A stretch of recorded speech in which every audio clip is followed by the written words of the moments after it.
Meus amigos, o salmista que escreveu o Salmo 92, ele falou alguma coisa sobre louvar a Deus e cantar o Senhor.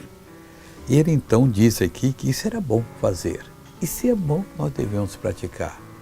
E qual a explicação dele que era bom? Ele diz assim: para de manhã anunciar a tua benignidade e todas as noites a tua fidelidade.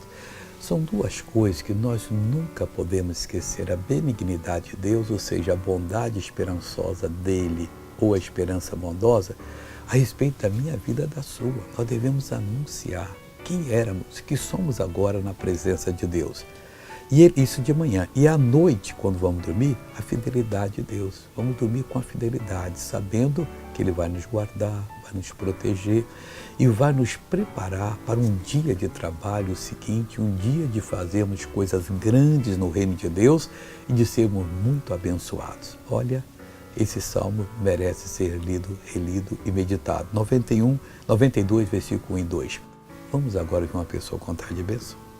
Estava jogado, prostrado totalmente faz como 7 meses na cama, não conseguia me mexer. A minha esposa tinha que me ajudar para me levantar para ir ao banheiro. E o Senhor falou para pegar um copo de água, abençoa a água pela TV. Eu toquei a TV assim, meus filhos me arrastaram até a TV e agora estou aqui. Oh, glória a Deus! Irmão, marche agora, no corredor. Oh, glória a Deus! Jesus é lindo! Agora vamos fazer oração.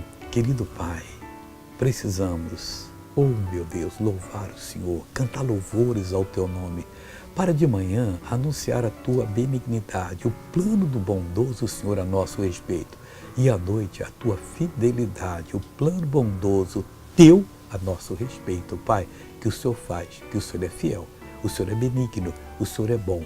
Deus, eu abençoo essa pessoa em o nome de Jesus. Amém.